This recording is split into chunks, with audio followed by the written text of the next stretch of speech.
É, pessoal, chegou a hora da gente dar mais uma olhada no último episódio de Justiça Jovem da 4ª temporada. E assim, esse episódio mexeu com as nossas emoções, porque a gente teve o Superboy se ajoelhando pro Zod. A gente teve uma cena devastadora do Mutano chorando e também ficamos sabendo mais do que o Lord Zod tá indo atrás e o que ele planeja fazer. E esse episódio também estava repleto de segredos e referências do universo DC. Então assim, no vídeo de hoje eu vou passar limpo esse episódio e explicar ele completamente, inclusive todos os segredos que estão nele. Então, roda a abertura e vamos lá! E pessoal, só antes de começar o vídeo, já vai deixando o bate-like e o bate-comentário, que isso ajuda demais aqui o canal. Muito obrigado pra todo mundo que faz isso. É pessoal, já vai se preparando porque a 4ª temporada de Justiça Jovem tá de fato chegando ao final. Faltam agora apenas 6 episódios, aquela frase de easter egg da temporada ela já tá praticamente confirmada, vai ser New Before Zod. No episódio de hoje a gente teve a letra F, então está confirmado que é a mensagem do Zod, e nesse momento, toda a temporada também está se desenhando para o Zod ser o vilão final. E nesse episódio 20, a gente não teve grandes surpresas, mas ele foi um episódio fundamental para caminhar a história e fazer vários arcos que estão pendentes dos personagens andarem, como foi o caso do Superboy e também do Mutano. O episódio 20 começa com a Rocket querendo conversar com o Orion. Ela percebe que estava sendo meio grossa com ele anteriormente e pede desculpas e dizendo que a partir de agora eles querem que as coisas comecem do zero. Só que o problema é que esse cara não era o Orion, que se aproveita da situação para ler a mente dela e com isso pode informar o Lord Zod sobre o que aconteceu nos últimos dias. Então o que acontece é que esse episódio ele vai ser muito focado no Lord Zod, o que eu achei que foi uma grande surpresa, porque quando começou essa saga uns 2 episódios, eu achei que ela ia ser muito focada na Rocket. Da Rocket entender o significado dela como membro da Liga da Justiça, ao mesmo tempo que é mãe, e acaba entendendo melhor a situação do próprio Orion. Só que a verdade é que até o momento, essa saga ela é quase uma protagonista. No primeiro episódio ela foi protagonista, mas no segundo episódio a gente viu o Razor assumir o protagonismo do episódio, e agora no terceiro episódio o protagonista foi o Lord Zod, que é meio que pra ser o vilão da saga. Então essa saga ela tá seguindo sem uma fórmula, não tem como prever o que vai acontecer. Cada episódio tá focando num personagem diferente e cada episódio tá explodindo na nossa cabeça, dando informações que ninguém tava esperando que fosse acontecer. Isso que é bom de Justiça Jovem. Você nunca sabe o que vai acontecer. Enfim, o Lord Zod, agora que ele tem essa informação, ele pode viajar no tempo usando a Time Sphere para justamente fazer interferências no tempo e conseguir descobrir onde que o Metron guarda os objetos que ele quer encontrar. E que até esse momento ninguém sabe exatamente qual que é esse objeto, mas por causa do último episódio já fica muito claro que ele está indo atrás do projetor da Zona Fantasma. Tem um negócio nesse episódio que eu achei muito bom, que é esse vai e volta no tempo dimensional, levando a história de volta pro episódio 1 e de volta pro episódio 2 dessa saga. E a gente vê como que cada evento da saga vai se encaixando dentro da jornada do Lord Zod. Isso daí eu achei muito bom, porque viagem no tempo é sempre uma coisa muito confusa. E aqui eles conseguiram manter tudo de uma forma muito clara. Depois de fazer todas as interferências que eles queriam fazer com aquela bomba para poder rastrear ela depois, eles descobrem que o Metron tá deixando as coisas dele num lugar chamado Dimensão de Mobius, na qual o Metron guarda todos os objetos que ele vem estudando. É como se fosse um cofre do Metron no meio do espaço. O Lord Zod, usando a Time Sphere, consegue viajar até essa dimensão, e o efeito de distorção do espaço é muito bom porque faz uma referência à própria DC Comics. Porque sempre quando se mexe no tempo e no espaço dentro da DC, a gente tem essa divisão de múltiplos espectros, como se a gente estivesse vendo várias versões daquele negócio indo de um lado para o outro. O exemplo mais clássico disso aconteceu durante os eventos de Crise Infinita, quando afetou os títulos mensais de cada herói. Por exemplo, aqui a gente vê o Batman e outras versões do Batman, e o efeito é muito parecido. E eu adorei essa referência. E uma outra coisa muito legal é o cofre nessa dimensão do Metron. Por exemplo, nesse local aí, o Metron coloca um comedor de sol para proteger o local. E esses Sun Eaters são representados como se fosse uma nuvem cósmica que fica vagando no espaço. E bem, isso daí saiu direto das HQs. Os Sun Eaters da DC, que se alimentam de força da luz, eles estão representados exatamente desse jeito, como se fosse uma nuvem cósmica que, dependendo da instância que a gente vê nas HQs, é capaz de absorver até a energia do Sol. Eles são extremamente poderosos. E é exatamente por isso que o Lord Zod falou que a força dele, a visão de calor dele, é completamente inútil, porque isso iria acabar alimentando esse Sun Eater. Que ali, inclusive, é dito que é uma versão bebê. Até porque se fosse uma versão adulta, ninguém ali estaria vivo agora. No primeiro momento, o Lord Zod, junto com os outros ali, conseguem escapar. E eles meio que elaboram um plano para fugir desse negócio enquanto procuram, né, pelo objeto que eles estão atrás. O problema é que esse cofre é gigante.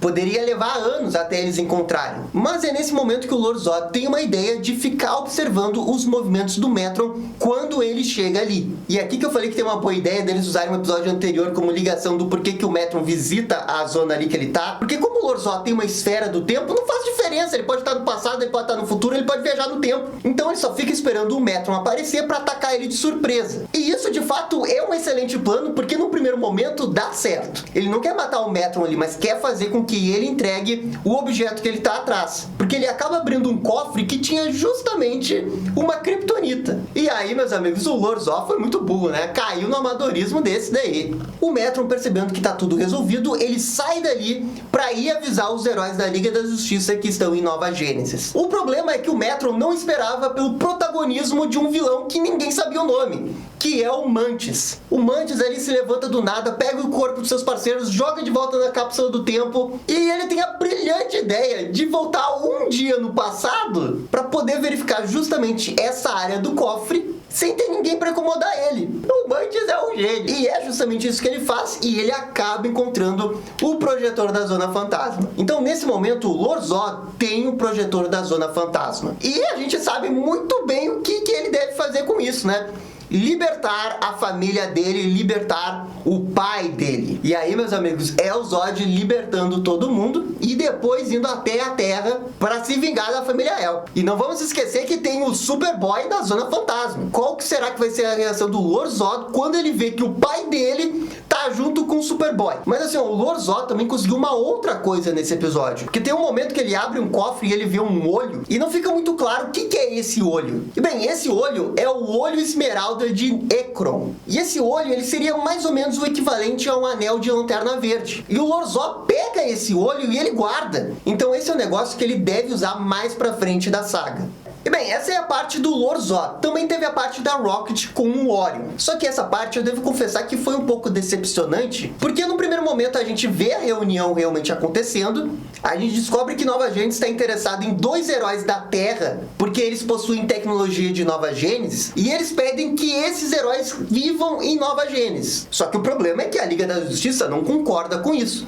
Ela não quer tirar essas pessoas que vivem na Terra de suas famílias para morar em outro lugar. E aí que entra o único ponto interessante que aconteceu no arco de Nova Gênesis. Porque quando a Rocket fala isso, o Orion percebe alguma coisa e ele tira essa proposta da mesa. Quase como se ele tivesse percebido que ele estaria fazendo exatamente o que o Darkseid fez com ele quando ele virou filho adotivo do High Father. Então meio que ficou parecendo que ele não quer forçar outras pessoas de outros lugares a ter o mesmo destino que ele. O que, na minha opinião, não deixa qualquer dúvida que o Orion é do bem. Porque tinha algumas pessoas especulando que ele poderia estar trabalhando secretamente pro Darkseid.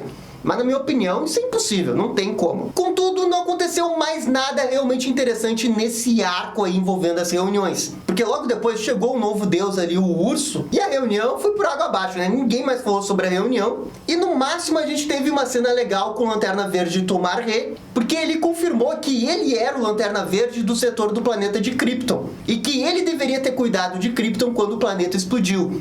E ele se sente culpado pelo que aconteceu. E olha só que legal, isso daí é uma referência às HQs. Porque nas HQs do Rebirth do Lanterna Verde, o Tomar Rê era o Lanterna Verde responsável pro setor de Krypton. E tem todo um negócio que acontece na saga Lanterna Verde do Rebirth justamente por causa disso. E que, olha, gente, inclusive envolve o Zod. Então eu não sei se daqui a pouco eles não podem envolver essa referência às HQs do Lanterna Verde do Rebirth. Mas enfim, infelizmente essa parte da reunião fica por isso mesmo. E tudo isso de fato termina quando o Metron chega ali, dizendo que alguma coisa terrível vai acontecer e que ele precisa da ajuda dos heróis ali. E eu devo confessar que essa parte aí, embora tenha sido legal, eu acho que acabou ficando com uma cara muito de filler de fato. Agora, o que não decepcionou no episódio foi a parte do Superboy e do Mutano. Porque assim, ó, a gente finalmente teve um pedaço para desenvolver o Mutano, E esse episódio se dedicou bastante para desenvolver o Mutano. Porque durante toda a quarta temporada, a gente tá vendo o Mutano nessa depressão após a morte do Superboy.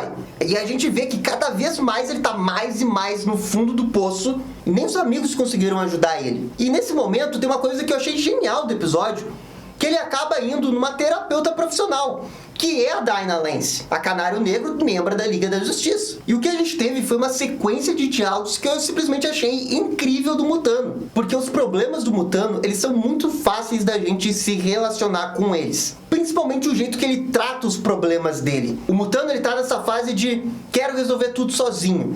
E ele se viu forçado a conversar com uma outra pessoa, porque se ele não fosse conversar com a Dinah, ele iria perder o membro de Liga da Justiça. Ele iria sair dos Renegados. Então ele não tinha outra escolha, ele tinha que ir com ajuda. Então ele não queria ter ajuda, mas mesmo assim ele foi. Porque lá dentro do inconsciente dele, ele sabe que precisa de ajuda. Mas de qualquer jeito, uma parte do outro consciente dele não quer admitir que precisa de ajuda.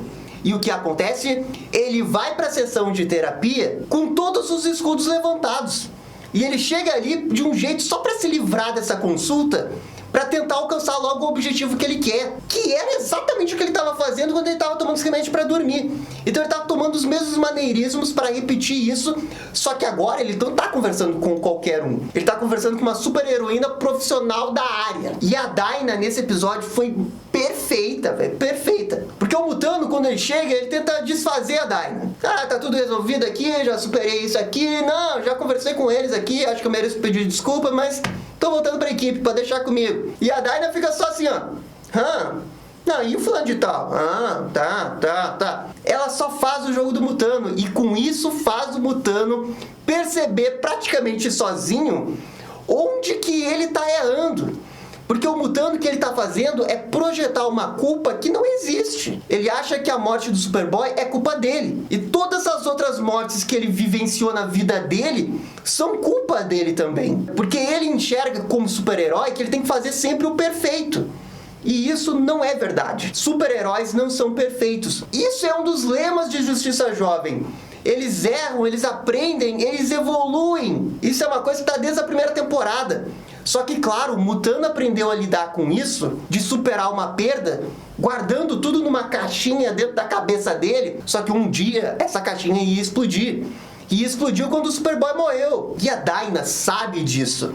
E ela consegue fazer com que o Mutano também perceba isso. E o resultado disso é que a gente tem uma sequência de diálogos que são muito reais. É até difícil de assistir a cena, porque é tão real, é tão duro a gente ver um personagem que a gente gosta tanto, tão no fundo do poço, percebendo os erros que ele cometeu, que dói na gente. E por consequência, a gente se emociona com a cena. Esse é o objetivo da cena. Claro, é para evoluir o Mutano, fazer ele perceber os erros que ele cometeu, a gente entender que ele se sente incapaz de salvar todo mundo, e que isso é culpa dele. Mas no primeiro momento ele perceber que precisa de ajuda. A Dinah fez com que ele percebesse isso. E a partir de agora talvez ele consiga evoluir mais, porque ele sabe que precisa de ajuda. E toda a sequência de diálogos eu achei incrível mesmo. Eu achei que foi a melhor parte do episódio. Ah, Gabriel, mas e a sua teoria de que ele seria consumido pela equação da antivida? Pois é, gente, nesse momento eu acho que vai ser um pouco improvável ter essa teoria da equação da antivida. Mas ainda existe essa possibilidade. Porque durante a terapia ali com a Dinah, o Mutano fala, eu não fui poderoso o suficiente. E ele ainda entende que não é poderoso o suficiente. Se o Darkseid chegar nele e falar que ele pode ser poderoso o suficiente,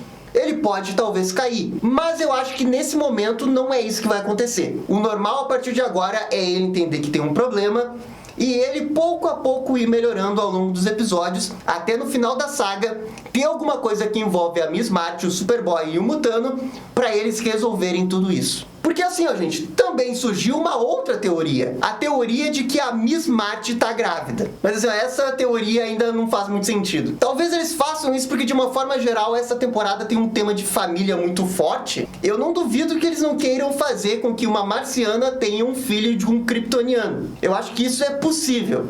É só que eu não acho que vai acontecer. Mas é uma teoria que estão falando aí. De qualquer jeito, todo esse diálogo do Mutano eu achei que ficou incrível. E eu tô muito curioso pra ver como que vai ser a evolução desse personagem nos próximos episódios. Agora, se por um lado o Mutano evoluiu, por outro, o Superboy se perdeu mais ainda. Porque a gente teve a continuação do arco dele envolvendo o Zod, e o Zod levou o Superboy até o esconderijo dele, onde tem outros seguidores ali do Zod, e que inclusive proclamam o Zod como uma espécie de salvador deles. Inclusive a gente tem um momento extremamente bizarro no episódio, que os seguidores do Zod cantam uma música pro Zod. E o que o episódio quis insinuar é que cada vez que o Superboy ficava mais com o Zod, mais ele conseguia recuperar suas memórias e mais calmo ele conseguia ficar. Só que o problema é que enquanto ele fazia isso, ele também se ajoelhou pro Zod no final do episódio. Então não ficou muito claro se as memórias dele estão sendo substituídas por outras coisas para ele seguir o Zod,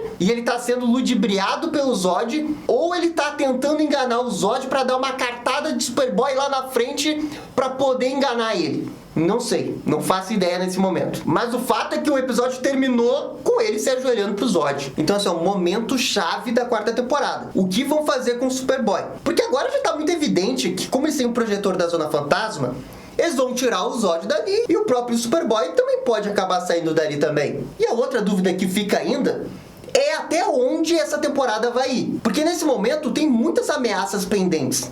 Tem esse negócio do Zod, tem o Lord Zod, tem o Darkseid, tem o Vandal Savage. Gente, são 4 coisas que estão em abertas. E faltam 6 episódios. 6 episódios, gente. Não dá pra resolver tudo de uma vez só. E vamos lembrar que Justiça Jovem ainda não foi renovado pra uma 5ª temporada. Então, assim, ó, existe uma forte possibilidade de ficarmos com um cliffhanger no final da temporada. E talvez o programa ser cancelado e a gente nunca ficar sabendo o que acontece depois, ou eles só contarem numa HQ, não sei, mas nesse momento eu acho que todas essas coisas não vão ser resolvidas até o final da temporada.